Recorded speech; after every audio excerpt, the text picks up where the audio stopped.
Hello everyone, welcome back to the channel. ನಮ್ಮ ಜೀವನದಲ್ಲಿ ಒಂದು ಮಾತು ಯಾವಾಗಲೂ ನೆನಪಿರಬೇಕು. ನಾವು ದುಡಿಯೋದು ಇವತ್ತಿನ ಜೀವನಕ್ಕಾಗಿ ಮಾತ್ರ ಅಲ್ಲ, ನಾಳೆ ಯಾರ ಮೇಲೆ ಡಿಪೆಂಡ್ ಆಗದೇನೆ ಇರೋಕ್ಕೂ ಕೂಡ. ಈಗ ನಮಗೆ ದುಡಿಯೋ ಶಕ್ತಿ ಇದೆ, ಸಂಬಳ ಬರ್ತಿದೆ, ಎಲ್ಲನೂ ನಾವೇ ನೋಡ್ಕೊತೀವಿ. ಆದರೆ ಒಂದು 60 ವರ್ಷ ಆದಮೇಲೆ ಇದೇ ರೀತಿ ದುಡಿಯೋಕ್ಕಾಗುತ್ತಾ? ಆಗ ನಮ್ಮ ಮಕ್ಕಳನ್ನ ಅಥವಾ ಯಾರನ್ನು ಬೇರೆಯವ್ರ ಮೇಲೆ ಡಿಪೆಂಡ್ ಆಗಬೇಕಾಗುತ್ತೆ. ಪ್ರತಿಯೊಂದು ಚಿಕ್ಕ ಖರ್ಚಿಗೂ ಕೂಡ ಬೇರೆಯವ್ರನ್ನ ಕೇಳಬೇಕಾಗುತ್ತೆ. ಹಾಗೇನೆ ನಮ್ಗೇನಾದ್ರು ಆದರೆ, ಲೈಕ್ ಏನಾದರೂ ಡೆತ್ ಆದರೆ ಅಥವಾ ಏನಾದ್ರು ಆಕ್ಸಿಡೆಂಟ್ ಆದರೆ, ಸೊ ನಾವಿಲ್ಲ ಅಂದರೆ ಅವ್ರಿಗೆ ಜೀವನ ತುಂಬ ಕಷ್ಟ ಆಗ್ಬೋದು. ಹಾಗಾಗಿ ನಾವು ಬದುಕಿರುವಾಗ ನಮ್ಮ ಜೀವನಕ್ಕೆ ಒಂದು ಭದ್ರತೆ, ನಾವು ಇಲ್ದಾದಾಗ ನಮ್ಮ ಕುಟುಂಬಕ್ಕೆ ಒಂದು ಆಸರೆ, ಎರಡನ್ನೂ ಇವತ್ತಿಂದಲೇ ಯೋಚಿಸೋದು ತುಂಬ ಮುಖ್ಯ. ಇದಕ್ಕಾಗಿ ಸರ್ಕಾರದ ಅಟಲ್ ಪೆನ್ಷನ್ ಯೋಜನಾ ಬಗ್ಗೆ ಪ್ರತಿಯೊಬ್ಬರು ತಿಳ್ಕೋಬೇಕು. ಸೊ ಇದು ಒಂದು ಗ್ಯಾರಂಟಿಡ್ ಪೆನ್ಷನ್ ಸ್ಕೀಮ್.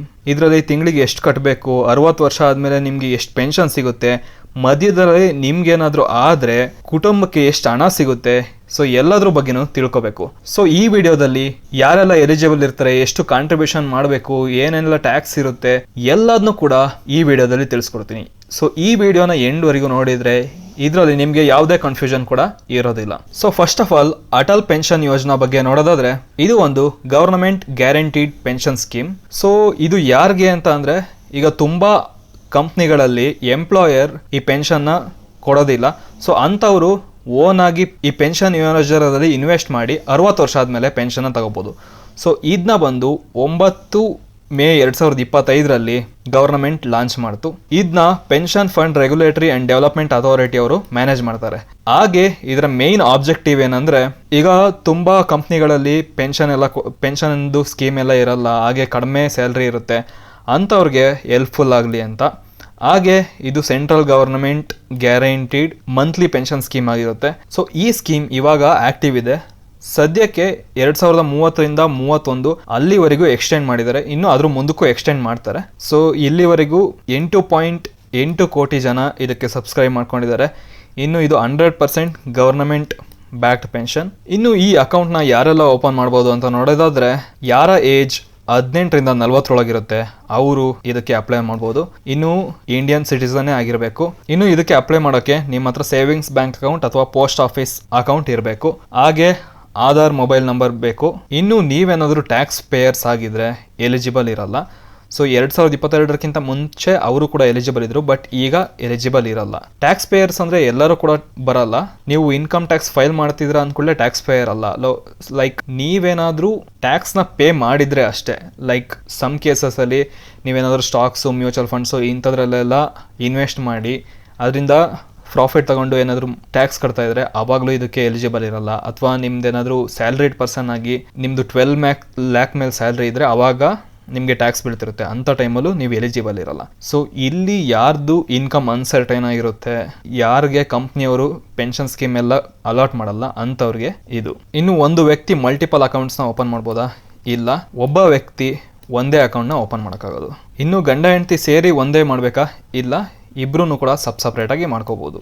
ಇನ್ನು ಏನಾದರೂ NPS ಮತ್ತು EPF, EPS ಇದೇನಾದ್ರು ಇದ್ದರೆ ಇದನ್ನು ಮಾಡ್ಬೋದಾ, ಮಾಡಬಾರ್ದಾ? ಸೊ ಅದಿದ್ರೂ ಕೂಡ ಇದನ್ನ ನೀವು ಓಪನ್ ಮಾಡ್ಬೋದು, ಆದರೆ ನೀವು ಟ್ಯಾಕ್ಸ್ ಪೇಯರ್ ಆಗಿರಬಾರ್ದು ಅಷ್ಟೇ. ಇನ್ನು ನೀವು 60 ವರ್ಷ ಆದಮೇಲೆ ಎಷ್ಟು ಪೆನ್ಷನ್ ಬೇಕು ಅಂತ ನೀವು ಚೂಸ್ ಮಾಡ್ಬೋದು. ಹಾಗೆ ಅದಕ್ಕೆ ಬೇರೆ ಬೇರೆ ಸ್ಲ್ಯಾಬ್ಗಳಿದೆ. ಸೊ ಇದರಲ್ಲಿ 5 ಸ್ಲ್ಯಾಬ್ ಇದೆ. ನೀವೇನಾದ್ರು 60 ವರ್ಷ ಆದಮೇಲೆ 1,000 ಬೇಕೋ, 2,000 ಬೇಕೋ, 3,000 ಬೇಕೋ, 4,000 ಬೇಕೋ, 5,000 ಬೇಕೋ, ಯಾವ್ದನ್ನ ಬೇಕು ಅದನ್ನ ಚೂಸ್ ಮಾಡ್ಬೋದು. ಸೊ ಅದ್ರ ಪ್ರಕಾರ ನಿಮ್ಮ ಹತ್ರ ಅಮೌಂಟ್ನ ಕಟ್ ಮಾಡ್ಕೊತಾರೆ. ಸೊ ಇನ್ ಕೇಸ್ ನೀವು 60 ವರ್ಷ ಆಗಿತ್ತು, ಆಗ ಏನಾದ್ರು ಡೆತ್ ಆಯಿತು, ಆಗ ಆ ಅಮೌಂಟ್ ನಿಮ್ಮ ಸ್ಪೌಸ್ ಅಂದರೆ ಹೆಂಡತಿ ಅಥವಾ ಗಂಡನ್ಗೆ ಪ್ರತಿ ತಿಂಗಳು ಇದೇ ರೀತಿ 1,000, 2,000 ಈ ಥರ ಹೋಗುತ್ತೆ. ಇಲ್ಲ ಅಂತಂದರೆ ಅವರಿಗೆ ಪೆನ್ಷನ್ ಬೇಡ, ಲಮ್ಸಮ್ ಅಮೌಂಟ್ ಬೇಕು ಅಂತ ಅಂದರೆ ನೀವೇನಾದ್ರು 1,000ಕ್ಕೆ ದುಡ್ಡು ಕಟ್ಟಿದರೆ 1.7 ಲಕ್ಷ ಸಿಗುತ್ತೆ. 2,000ಕ್ಕೆ ಕಟ್ಟಿದರೆ 3.4 ಲಕ್ಷ. ಅದೇ ರೀತಿ 5,000 ತನಕ ಇದು ಮಾಡಿದರೆ 8.5 ಲಕ್ಷ ಸಿಗುತ್ತೆ. ಇನ್ ಕೇಸ್ ಈಗ ನೀವು 25 ವರ್ಷಕ್ಕೆ ಶುರು ಮಾಡಿದ್ರಿ, 45 ವರ್ಷ ಆದಾಗ ಡೆತ್ ಆಯಿತು, ಸೊ ಅಂಥ ಟೈಮಲ್ಲೂ ಕೂಡ 8.5 ಲಕ್ಷ ಕೊಡ್ತಾರ. ಅಂಥ ಟೈಮಲ್ಲಿ 8.5 ಲಕ್ಷ ಕೊಡಲ್ಲ. 25 ಏಜಿಂದ 45 ವರ್ಷಗೆ ಎಷ್ಟು ಅಕ್ಯುಮುಲೇಟ್ ಆಗಿರುತ್ತೆ ಅದ್ರ ಜೊತೆಗೆ ಇಂಟ್ರೆಸ್ಟ್ನ ಸೇರಿಸ್ಬಿಟ್ಟು ನಿಮ್ಮ ಸ್ಪೌಸ್ ಅಥವಾ ಯಾರು ನಾಮಿನಿ ಇರ್ತಾರೆ ಅವ್ರಿಗೆ ಕೊಡ್ತಾರೆ. ಜಸ್ಟ್ ನಾಮಿನಿ ಇದ್ರೆ, ಲೈಕ್ ಅನ್ಮ್ಯಾರಿಡ್ ಆಗಿದ್ದು ಜಸ್ಟ್ ನಾಮಿನಿ ಇದ್ರೆ ಅಲ್ಲಿ ಲಂಸಮ್ ಅಮೌಂಟ್ ಕೊಡ್ತಾರೆ. ಏನಾದ್ರು ಮ್ಯಾರಿಡ್ ಆಗಿ ಸ್ಪೌಸ್ ಇದ್ರೆ ಅಂದರೆ ಗಂಡ ಅಥವಾ ಅವರ ಹೆಂಡತಿ ಇದ್ದರೆ ಅವರು ಬೇಕಾದ್ರೆ 60 ವರ್ಷದವರೆಗೂ ಕಂಟಿನ್ಯೂ ಮಾಡಿಕೊಂಡು ಅದರಿಂದ 60 ವರ್ಷ ಆದಮೇಲೆ ಜೀವನ ಪೂರ್ತಿ ಪೆನ್ಷನ್ನ ತಗೋಬೋದು. ಸೊ ಈ ರೀತಿ ಇರುತ್ತೆ. ಸೊ ಇಲ್ಲಿ ನಾನು ತುಂಬ ಇನ್ಫಾರ್ಮೇಷನ್ ಹೇಳಿದೆ. ಕನ್ಫ್ಯೂಷನ್ ಇದ್ದರೆ ಕಮೆಂಟ್ ಹಾಕಿ, ನಾನು ನಿಮಗೆ ಆನ್ಸರ್ ಮಾಡ್ತೀನಿ. ಸೊ ಇಲ್ಲಿ ನೋಡ್ತಾ ಇರ್ಬೋದು, ಪೆನ್ಷನ್ 60 ವರ್ಷ ಆದಮೇಲೆ ಶುರು ಆಗೋದು. 60 ವರ್ಷ ಆದಮೇಲೆ ಅವರು ಸಾಯೋವರೆಗೂ ಕೂಡ ಪೆನ್ಷನ್ ಸಿಗ್ತಾನೆ ಇರುತ್ತೆ. ಇನ್ನು ಇಲ್ಲಿ ಇವೇನಿದೆ ಇದೆಲ್ಲ ಕೂಡ ಫಿಕ್ಸ್ಡ್. ನೀವು ಯಾವ್ದು ಚೂಸ್ ಮಾಡ್ತೀರಾ ಅಷ್ಟೇ ಅಮೌಂಟ್ ಬರುತ್ತೆ. ಸೊ ಇನ್ಫ್ಲೇಷನ್ ಎಲ್ಲ ಜಾಸ್ತಿ ಆಯಿತು ಅಂದ್ಕೂಡಲೇ ಅದಕ್ಕೆ ಈಕ್ವಲೆಂಟಾಗಿ ಕೊಡಲ್ಲ. ಸೊ ಈಗೇನು ಚೂಸ್ ಮಾಡ್ತೀರಾ ಅದನ್ನೇ ಕೊಡ್ತಾರೆ. ಹಾಗೆ ಈ ಪೆನ್ಷನ್ ಸ್ಕೀಮ್ಗಳ ಅಪ್ಗ್ರೇಡು ಮಾಡ್ಕೋಬೋದು, ಡೌನ್ಗ್ರೇಡ್ನು ಮಾಡ್ಕೋಬೋದು. ಅಂದರೆ ಈಗ 1,000 ಮಾಡ್ತಿರ್ತೀರಾ, ಸೊ ಒಂದು 5 ವರ್ಷ ಆದಮೇಲೆ 5,000ಕ್ಕೆ ಮಾಡಬೇಕು ಅಂದರೆ ಅದನ್ನು ಮಾಡ್ಕೋಬೋದು. 5,000ದಿಂದ 1,000ಕ್ಕೂ ಕೂಡ ಮಾಡ್ಕೋಬೋದು. ಅದು ನಿಮ್ಮ ವಿಶ್ ಆಗಿರುತ್ತೆ. ಇನ್ನು ಇಲ್ಲ ಸ್ವಲ್ಪ ಎಕ್ಸಾಂಪಲ್ಗಳಿದೆ. ನಿಮ್ಮ ಏಜ್ ಏನಾದ್ರು 18 ವರ್ಷ ಆಗಿದೆ, ಹಾಗೆ ನಿಮಗೆ 60 ವರ್ಷ ಆದಮೇಲೆ ಪ್ರತಿ ತಿಂಗಳು 1,000 ರೂಪಾಯಿ ಬೇಕು ಅಥವಾ 5,000 ರೂಪಾಯಿ ಬೇಕು ಅಂದಾಗ ನೀವು ಇವಾಗಲಿಂದ ಪ್ರತಿ ತಿಂಗಳು ಎಷ್ಟೆಷ್ಟು ಕಟ್ಟಬೇಕು ಅಂತ ಇಲ್ಲಿ ಡೀಟೇಲ್ಸ್ ಇದೆ. ನಿಮ್ಮ ಏಜ್ ಏನಾದ್ರು 18 ಆಗಿದ್ದರೆ ನಿಮಗೆ ಪ್ರತಿ ತಿಂಗಳು 5,000 60 ಏಜ್ ಆದಮೇಲೆ ಬೇಕು ಅಂದರೆ ಈಗಲಿಂದಲೇ ನೀವು ಪ್ರತಿ ತಿಂಗಳು 210 ರೂಪಾಯಿ ಕಟ್ಟಬೇಕಿರುತ್ತೆ. ಹಾಗೆ 25 ಏಜ್ ಆಗಿದ್ದರೆ 376, 30 ಏಜ್ ಆಗಿದ್ದರೆ 577, 35 ಏಜ್ ಆಗಿದ್ದರೆ 902, ಹಾಗೆ 40 ಏಜ್ ಆಗಿದ್ದರೆ 1,454 ರೂಪಾಯಿ ಕಟ್ಟಬೇಕಿರುತ್ತೆ. ಇಲ್ಲಿ ಒಂದು 5 ಏಜ್ ಕ್ಯಾಟಗರಿ ಕೊಟ್ಟಿದ್ದೀನಿ. ಇನ್ನೂ ಜಾಸ್ತಿ ಬೇಕು ಅಂದರೆ ನೀವು ಇದ್ರ ಕ್ಯಾಲ್ಕುಲೇಟರ್ ಬರುತ್ತೆ, ನೀವು ಕ್ರೋಮಲ್ಲಿ ಹೋಗಿ ನೋಡ್ಕೋಬೋದು. ಇನ್ನು ಈ ಕಾಂಟ್ರಿಬ್ಯೂಷನ್ನು ನಾನು ಮಂತ್ಲಿ ವೈಸ್ ಕೊಟ್ಟಿದ್ದೀನಿ. ನೀವು ಬೇಕಾದರೆ ಮಂತ್ಲಿ, ಕ್ವಾರ್ಟರ್ಲಿ ಅಂದರೆ 3 ತಿಂಗಳಿಗೊಂದ್ಸಲ ಅಥವಾ 6 ತಿಂಗಳಿಗೊಂದ್ಸಲ ಯಾವ ರೀತಿ ಬೇಕು ಆ ಥರ ಕಟ್ಬೋದು. ಅದು ನೀವು ಬ್ಯಾಂಕಲ್ಲಿ ಆಟೋ ಡೆಬಿಟ್ ಚೂಸ್ ಮಾಡಬೇಕಾದ್ರೆ ಕೇಳಬೇಕಿರುತ್ತೆ. ಇನ್ನು ನೀವು ಆಟೋ ಡೆಬಿಟ್ ಇಟ್ಟಿದ್ರೆ ನಿಮಗೆ 60 ವರ್ಷ ಆಗೋವರೆಗೂ ಕಟ್ ಆಗ್ತಾನೆ ಇರುತ್ತೆ. ಇನ್ನು ಬೇರೆ ಏಜ್ದೆಲ್ಲ ಲಿಮಿಟ್ ಬೇಕು ಅಂದರೆ ನೀವು ಕ್ಯಾಲ್ಕುಲೇಟರ್ ಯೂಸ್ ಮಾಡ್ಕೊಳ್ಳಿ ಅಥವಾ ಈ ವೆಬ್ಸೈಟ್ಗೆ ಹೋಗಿ ನೋಡ್ಕೋಬೋದು. ಸೊ ನಾನು ಹೇಳ್ದಾಗೆ ಅಷ್ಟು ಕಟ್ಟಬೇಕು ಅಂತಂದರೆ, ಈಗ ಎಕ್ಸಾಂಪಲ್ ನಿಮಗೆ 5,000 ಪೆನ್ಷನ್ ಬೇಕು 60 ವರ್ಷ ಆದಮೇಲೆ ಅಂದರೆ, ಈಗ ನೀವು ಎಷ್ಟು ಕಟ್ಟಿರ್ತೀರಾ ಅಂತ ನೋಡೋದಾದರೆ, ಲೈಕ್ ಈಗ 18 ವರ್ಷದಿಂದ ಶುರು ಮಾಡಿದ್ದೀರಾ ಅಂದರೆ 42 ವರ್ಷ ಕಟ್ಟಿರ್ತೀರಾ. ಅಂದರೆ 18ರಿಂದ 60 42 ವರ್ಷ.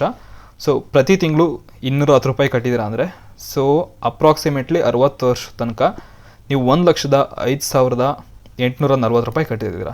ಜಸ್ಟ್ ಇಷ್ಟಕ್ಕೆ ನಿಮಗೆ 60 ವರ್ಷ ಆದಮೇಲೆ ಪ್ರತಿ ತಿಂಗಳು 5,000 ಸಿಗುತ್ತೆ. ಸೊ ಇವರೆಲ್ಲ ನಿಮ್ಮ ಹತ್ರ ಮನಿ ಕಲೆಕ್ಟ್ ಮಾಡಿದ್ನ ಅವರು ಬೇರೆ ಕಡೆ ಇನ್ವೆಸ್ಟ್ ಮಾಡಿ ಅದಕ್ಕೆ ಇಂಟ್ರೆಸ್ಟ್ ಬಂದಿರುತ್ತಲ್ಲ ಅದನ್ನೆಲ್ಲ ಇಟ್ಕೊಂಡಿರ್ತಾರೆ. ನಿಮಗೆ 60 ವರ್ಷ ಆದಮೇಲೆ ಪ್ರತಿ ತಿಂಗಳು 5,000 ಕೊಡ್ತಾ ಹೋಗ್ತಾರೆ. ಸೊ ನೀವು ಎಷ್ಟು ಬೇಗ ಶುರು ಮಾಡ್ತೀರೋ ಅಷ್ಟು ಕಡಿಮೆ ಅಮೌಂಟ್ನ ಕಟ್ಟಬೇಕಿರುತ್ತೆ. ನೀವು ಲೇಟಾಗಿ ಶುರು ಮಾಡಿದಷ್ಟು ಜಾಸ್ತಿ ಅಮೌಂಟ್ನ ಕಟ್ಟಬೇಕಿರುತ್ತೆ. ಅದೇ ಬೆನಿಫಿಟ್ ತಗೊಳಕ್ಕೆ ಇಲ್ಲಿ ಕಾಂಪೌಂಡಿಂಗ್ ವರ್ಕ್ ಆಗುತ್ತೆ. ಸೊ ನೀವು ಎಷ್ಟು ದಿನ ಇಡ್ತೀರೋ ಅಷ್ಟು ಜಾಸ್ತಿ ದುಡ್ಡಾಗಿರುತ್ತೆ. ಸೊ ನೀವು ಬೇಗ ಶುರು ಮಾಡಿದಷ್ಟು ಇದು ಒಳ್ಳೆಯದು. ಆದಷ್ಟು ಬೇಗ ಶುರು ಮಾಡಿ. ಸೊ ನೀವು ಜಸ್ಟು ಈಗ ಎಕ್ಸಾಂಪಲ್ ನೀವೇ ಈ ದುಡ್ಡನ್ನೆಲ್ಲ ಅಕ್ಯುಮುಲೇಟ್ ಮಾಡಿ ಇಟ್ಕೊಂಡಿರ್ತೀರ ಅನ್ಕೊಳ್ಳಿ, 1 ಲಕ್ಷ. ಇದನ್ನ ಲೈಕ್ 1 ವರ್ಷದಲ್ಲೇ ಖರ್ಚಾಗಿ ಹೋಗ್ಬಿಡುತ್ತೆ. ಆಮೇಲೆ ಬೇರೆಯವ್ರ ಮೇಲೆ ಡಿಪೆಂಡ್ ಆಗುತ್ತೆ.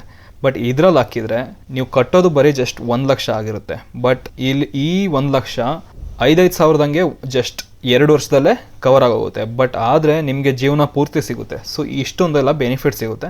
ಅದಕ್ಕೋಸ್ಕರ ನೀವು ಇದನ್ನ ಮಾಡಿಕೊಂಡ್ರೆ ಬೆಸ್ಟ್ ಇರುತ್ತೆ.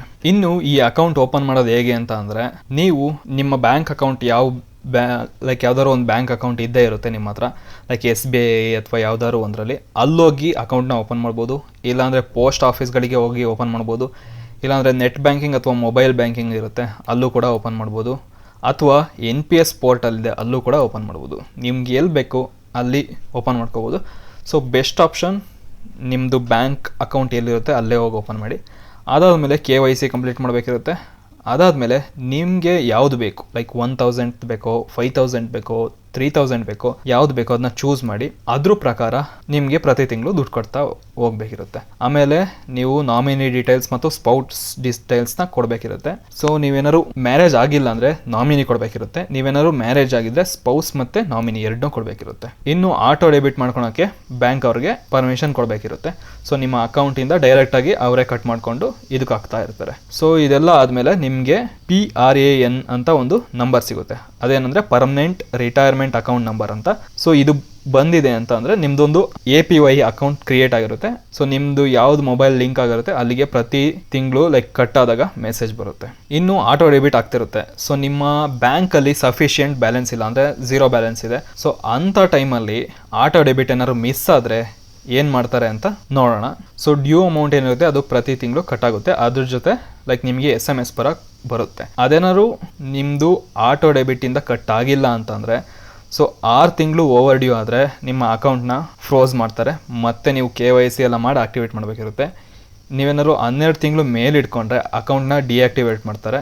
ಅದಾದ್ಮೇಲೂ ಇನ್ನೂ ಕಂಟಿನ್ಯೂ ಮಾಡಿದ್ರೆ ಅಂದರೆ ಲೈಕ್ ನೀವು ಕಟ್ಟಲೇ ಇಲ್ಲ ಅಂತ ಅಂದರೆ ಸೊ ನೀವು ಆಲ್ರೆಡಿ ಅಕ್ಯುಮುಲೇಟ್ ಆಗಿರುತ್ತಲ್ಲ ಅದರಿಂದ ಅವ್ರ ಚಾರ್ಜಸ್ನೆಲ್ಲ ಡೆಬಿಟ್ ಮಾಡ್ಕೊತಿರ್ತಾರೆ. ಸೊ ಇಲ್ಲಿ ಸ್ವಲ್ಪ ಫುಲ್ ತಲೆ ಕೆಡ್ಸ್ಕೊಳೋ ಹತ್ರ ಕ್ಯಾಲ್ಕುಲೇಷನ್ಸ್ ಇದೆ, ಅದೆಲ್ಲ ಹೇಳಿದ್ರೆ ಕನ್ಫ್ಯೂಷನ್ ಆಗುತ್ತೆ, ಅದೆಲ್ಲ ಬೇಕಾಗಿಲ್ಲ. ಸೊ ನೀವು ಒಂದ್ಸಲ 60 ವರ್ಷ ಆದಮೇಲೆ ಪೆನ್ಷನ್ ಬೇಕು ಅಂತ ಡಿಸೈಡ್ ಮಾಡಾದ್ಮೇಲೆ ಪ್ರತಿ ತಿಂಗಳು ಕಟ್ತಾ ಹೋಗಿ, ಅದೇ ಬೆಸ್ಟ್. ನೀವೇನಾದ್ರು ಅಕಸ್ಮಾತಾಗಿ ಮಿಸ್ ಆಯಿತು ಅಂತ ಅಂದರೆ, ಈಗ ಎಕ್ಸಾಂಪಲ್ 5,000ಕ್ಕೆ ಒಂದು 200 ರೂಪಾಯಿ ಆ ಥರ ಕಟ್ಟಬೇಕಿರುತ್ತೆ ಅಂದ್ಕೊಳ್ಳಿ.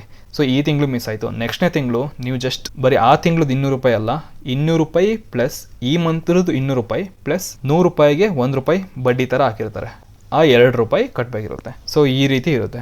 ಸೊ ಇಲ್ಲ ಇದನ್ನೆಲ್ಲ ಜಾಸ್ತಿ ತಲೆ ಕೆಡ್ಸ್ಕೊಳಕ್ಕೆ ಹೋಗ್ಬೇಡಿ, ಪ್ರತಿ ತಿಂಗಳು ಕಟ್ತಾ ಹೋಗಿ. ಇದೆಲ್ಲ ನಿಮ್ಮ ಇನ್ಫಾರ್ಮೇಷನ್ಗೋಸ್ಕರ. ಹಾಗೆ ನೀವೇನಾದ್ರು ಒಂದು 2 ತಿಂಗಳು 3 ತಿಂಗಳು ಕಟ್ಟಲಿಲ್ಲ, ಅದಾದ್ಮೇಲೂ ಮಾಡ್ಕೋಬೋದು. ಅದೇ ಈ ರೀತಿ ಏನಾದ್ರು ಸ್ವಲ್ಪ ಚಾರ್ಜಸ್ ಬೀಳುತ್ತೆ, ಕಂಟಿನ್ಯೂ ಮಾಡ್ಬೋದು. ಆದರೆ ಇನ್ನು ಒಂದ್ಸಲ ಜಾಯಿನ್ ಆದಮೇಲೆ ಏನೇನೆಲ್ಲ ಚೇಂಜಸ್ ಮಾಡ್ಕೋಬೋದು ಅಂದರೆ, ನೀವು ಈ ಪೆನ್ಷನ್ ಅಮೌಂಟ್ನ ಅಪ್ಗ್ರೇಡ್ ಮಾಡ್ಕೋಬೋದು, ಹಾಗೆ ಡೌನ್ಲೋಡ್ ಮಾಡ್ಕೋಬೋದು. ಅಂದರೆ 1,000ಇಂದ 5,000 ಮಾಡ್ಕೋಬೋದು, 5,000ಇಂದ 2,000 3,000 ಹೆಂಗೆ ಬೇಕಾದ್ರೂ ಮಾಡ್ಕೋಬೋದು.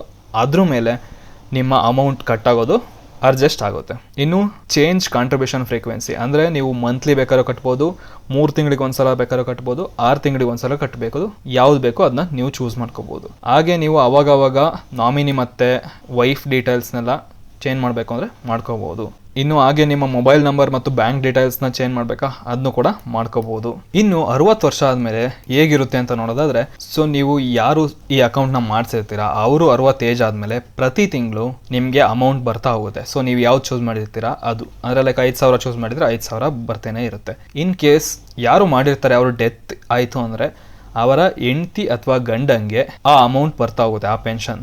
ಸೊ ಅಂಟಿಲ್ ಅವರ ಡೆತ್ ಆಗೋದಂಗ ಬರ್ತಾ ಹೋಗುತ್ತೆ. ಇನ್ ಕೇಸ್ ಏನಾದರೂ ಯಾರು ಅಕೌಂಟ್ ಮಾಡಿಸಿರ್ತಾರೆ ಮತ್ತು ಅವರ ಸ್ಪೌಸ್ ಗಂಡ ಅಥವಾ ಹೆಂಡತಿ ಇಬ್ಬರು ಡೆತ್ ಆಯಿತು ಅಂತ ಅಂದರೆ ಯಾರ ನಾಮಿನಿ ಡೀಟೇಲ್ಸ್ ಕೊಟ್ಟಿರ್ತಾರೆ ಅವ್ರಿಗೆ ಹೋಗುತ್ತೆ. ಸೊ ಅಲ್ಲಿ ತನಕ ಎಷ್ಟು ಅಕ್ಯುಮುಲೇಟ್ ಆಗಿರುತ್ತೆ ಅಷ್ಟು ಹೋಗುತ್ತೆ. ಈಗ 60 ವರ್ಷ ಆದಮೇಲೆ ಸೊ ನೀವೇನಾದರೂ ಬ್ಯಾಂಕ್ ಅಕೌಂಟಿಂದ ಶುರು ಮಾಡಿದರೆ ಸೊ ಅದೇ ಬ್ಯಾಂಕ್ ಅಕೌಂಟ್ಗೆ ಪೆನ್ಷನ್ ಎಲ್ಲ ಬರ್ತಾ ಹೋಗುತ್ತೆ. ಇನ್ನೂ ಏನಾದ್ರು ಅದೇ ಇನ್ ಕೇಸ್ ಅವ್ರು ಡೆತ್ ಆಯಿತು ಅಂದರೆ ಎಷ್ಟು ಚೂಸ್ ಮಾಡಿರ್ತಾರೆ ಅಷ್ಟೇ ಬರುತ್ತೆ, ಅವ್ರು ಡೆತ್ ಆಯಿತು ಅಂತ ಕಡಿಮೆ ಬರೋದು ಆ ಥರ ಏನಿಲ್ಲ. ಇನ್ ಕೇಸ್ ಯಾರು ಅಕೌಂಟ್ ಮಾಡಿಸಿರ್ತಾರೆ ಅವರು ಅವರ ರಿಟೈರ್ಮೆಂಟ್ ಅಂದರೆ 60 ವರ್ಷಕ್ಕಿಂತ ಮುಂಚೆನೇ ಡೆತ್ ಆಯಿತು ಅಂತ ಅಂದರೆ ಆಗ ಏನಾಗುತ್ತೆ, ಸೊ ಆ ಅಕೌಂಟ್ ಮಾಡಿಸಿರೋರು ಏನಾದ್ರು ಮ್ಯಾರೇಜ್ ಆಗಿದ್ರೆ ಆಗಲೇ ಹೇಳ್ದಾಗೆ ಅವರ ಹೆಂಡತಿ ಅಥವಾ ಗಂಡ ಸೊ ಕಂಟಿನ್ಯೂ ಮಾಡ್ಬೋದು, ಅದಕ್ಕೆ ಅಮೌಂಟ್ ಆಗ್ತಾ ಹೋಗ್ಬೋದು. ಯಾವಾಗ 60 ವರ್ಷ ಆಗುತ್ತೆ ಆವಾಗಿಂದ ಪೆನ್ಷನ್ನ ಡ್ರಾ ಮಾಡ್ಕೊಳಕ್ಕೆ ಶುರು ಮಾಡ್ಬೋದು.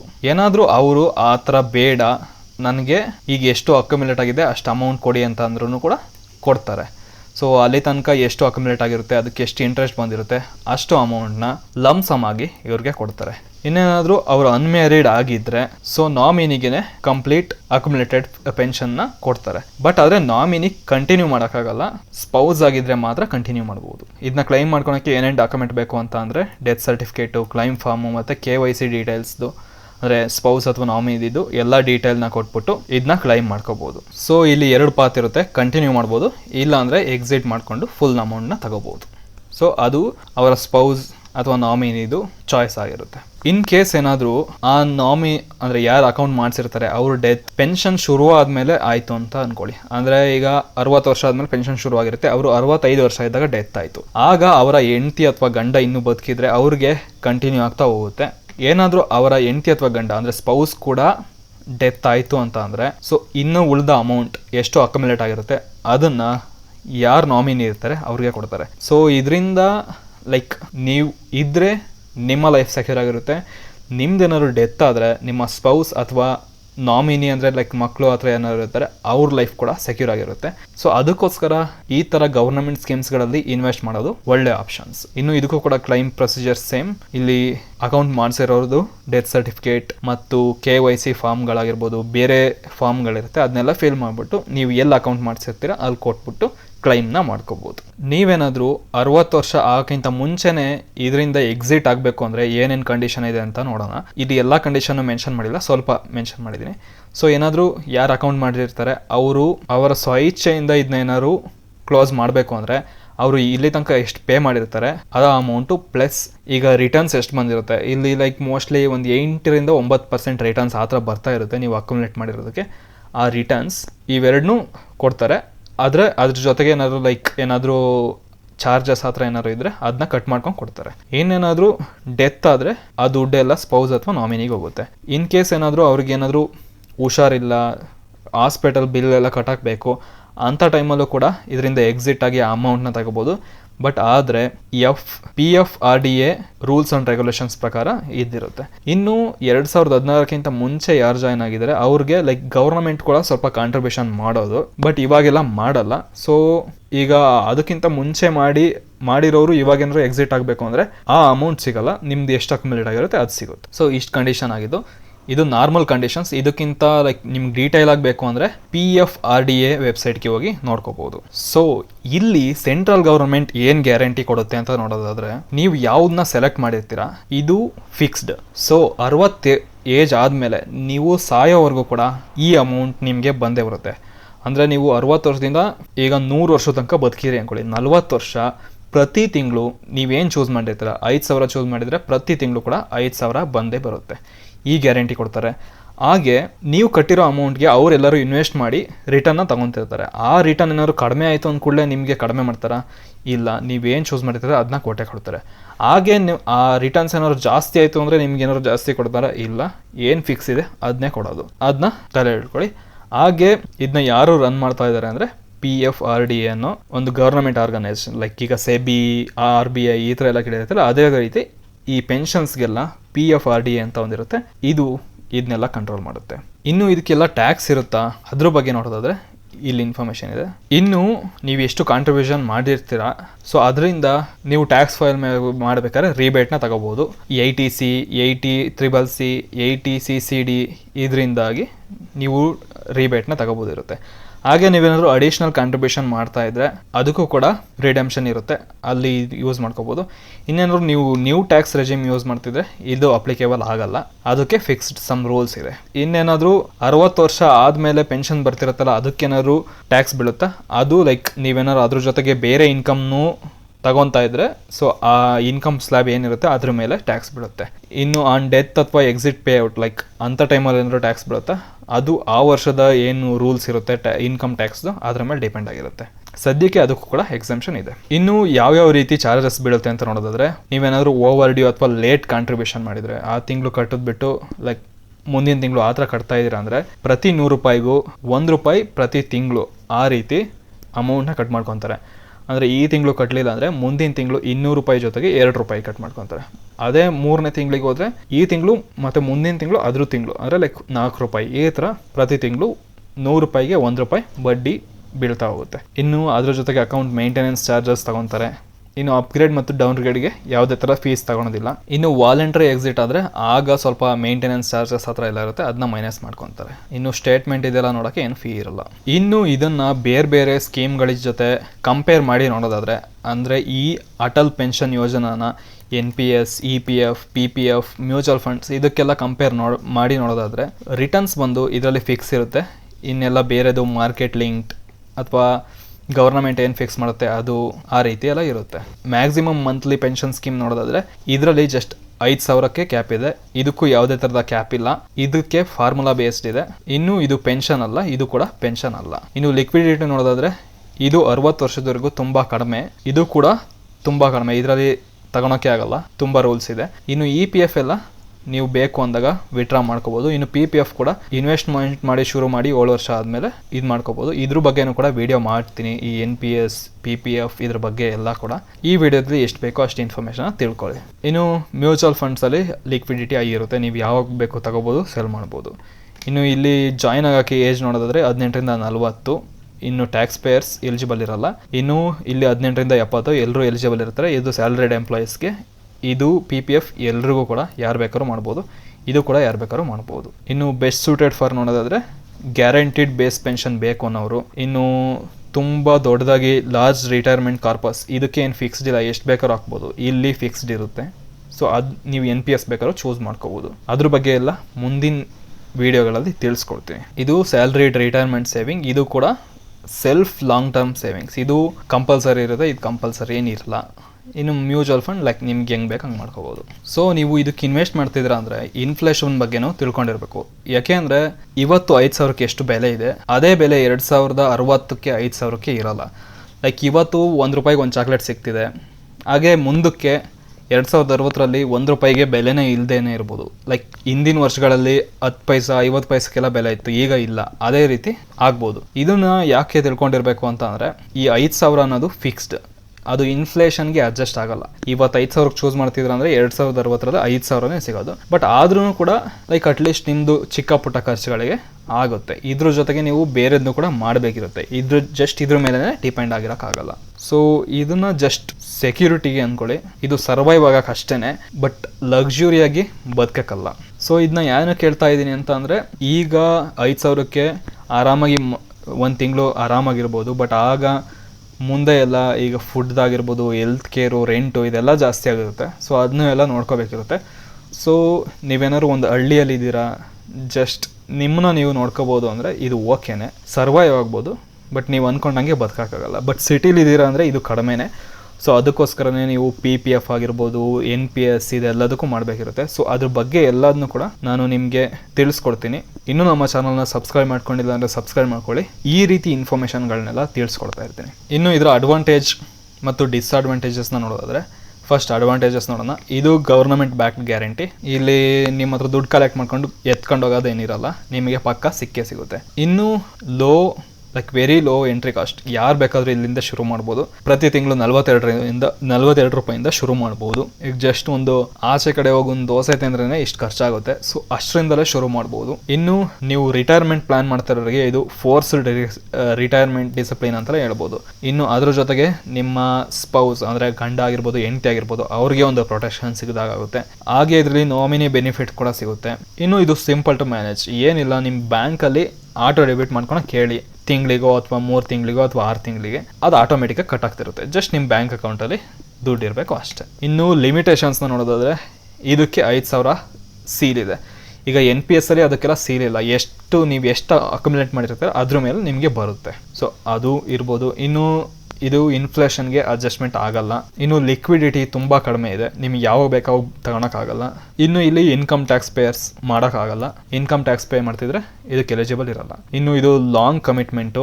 ಇನ್ನು ಇದಕ್ಕೆ ಹೋಲ್ಸ್ಕೊಂಡ್ರೆ ಬೇರೆ ಲೈಕ್ NPS ಆಗಿರ್ಬೋದು, SIP ಜಾಸ್ತಿ ಅಮೌಂಟ್ನ ಕೊಡ್ಬೋದು. ಬಟ್ ಅದು ಗವರ್ನಮೆಂಟ್ ಬ್ಯಾಕ್ಡ್, ಅಂದರೆ ಅಲ್ಲಿ ಮಾರ್ಕೆಟ್ ಲಿಂಕ್ಡ್. ಈಗ ಸ್ಟಾಕ್ ಮಾರ್ಕೆಟ್ ಹೆಂಗಿರುತ್ತೆ ಅದ್ರ ಮೇಲೆ ಡಿಪೆಂಡು. ಇದು ಕೂಡ ಸ್ಟಾಕ್ ಮಾರ್ಕೆಟ್ಗೆಲ್ಲ ಇನ್ವೆಸ್ಟ್ ಮಾಡ್ತಾರೆ, ಬಟ್ ಆದರೂ ಕೂಡ ಅದು ಮಾರ್ಕೆಟ್ ಲಿಂಕ್ಡ್ ಅಲ್ಲ. ಅದು ಅವರಿಗೆ ರಿಟರ್ನ್ಸ್ ಕಡಿಮೆ ಬಂದರೆ ಆಗ ಗವರ್ನಮೆಂಟ್ ಅಲಾಟ್ ಮಾಡುತ್ತೆ, ಜಾಸ್ತಿ ಬಂದರೆ ಅದನ್ನ ಗೌರ್ಮೆಂಟ್ ತಗೊಳುತ್ತೆ. ಸೊ ನಿಮಗೇನು ಪ್ರಾಬ್ಲಮ್ ಇರಲ್ಲ. ಸೊ ಈ ಅಟಲ್ ಪೆನ್ಷನ್ ಯೋಜನಾನ ಸಿಂಪಲ್ ಆಗಿ ನೋಡೋದಾದರೆ, ಇಲ್ಲಿ ಯಾರೆಲ್ಲ ಜಾಯ್ನ್ ಆಗಬೇಕು ಅಂದರೆ, ಯಾರ್ದು ಅನ್ಆರ್ಗನೈಸ್ ಸೆಕ್ಟರಲ್ಲಿ ವರ್ಕ್ ಮಾಡ್ತಿರ್ತೀರಾ ಅಂಥವ್ರು 18ರಿಂದ 40 ಏಜ್ ಒಳಗಿದ್ರೆ ಮಾಡ್ಬೋದು.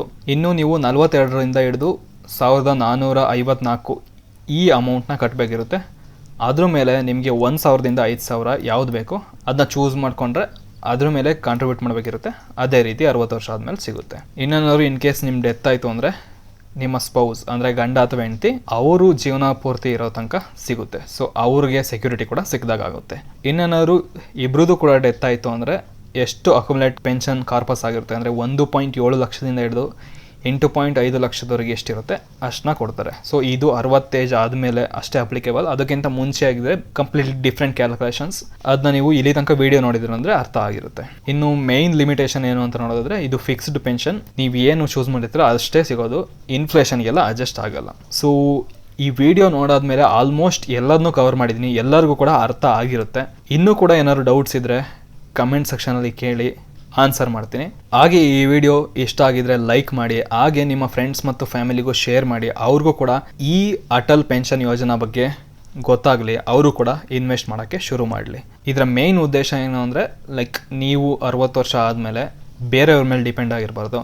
ಹಾಗೆ ಇನ್ ಕೇಸ್ ನಿಮ್ಮ ಮೇಲೆ ಯಾರು ಡಿಪೆಂಡ್ ಆಗಿದ್ದರೆ, ನಿಮ್ಗೇನಾದ್ರು ಆಯಿತು ಅಂದರೆ ಅವರು ಕಷ್ಟಪಡಬಾರ್ದು ಅನ್ನೋದೇ ಇದರ ಮೇನ್ ಉದ್ದೇಶ. ಸೊ ಯಾರಿಗೆಲ್ಲ ಇದು ಮಾಡಬೇಕು ಅನಿಸ್ತಿದೆ ಅವರು ಈಗಲೇ, ಸೊ ಇದನ್ನು ಯಾರು ಮಾಡಬೇಕು ಅಂತ ಇದ್ದೀರಾ, ಯಾರು ಅಕೌಂಟ್ ಓಪನ್ ಮಾಡಬೇಕು ಅಂತ ಇದ್ದೀರಾ, ಅವರು ನಿಮ್ಮ ಸೇವಿಂಗ್ಸ್ ಬ್ಯಾಂಕ್ ಅಕೌಂಟ್ ಎಲ್ಲಿದೆ ಅಲ್ಲೋಗಿ ಇದನ್ನ ಅಕೌಂಟ್ನ ಓಪನ್ ಮಾಡಿಸಿ, ಹಾಗೆ ಪ್ರತಿ ತಿಂಗಳು ಕಟ್ ಮಾಡ್ಕೊಳಕ್ಕೆ ಹೇಳಿ. ಕಟ್ ಆಗುತ್ತೆ, ನಿಮಗೆ ಈ ಪೆನ್ಷನ್ ಸಿಗುತ್ತೆ. Thank you. ಮುಂದಿನ ವಿಡಿಯೋದಲ್ಲಿ ಸಿಗೋಣ.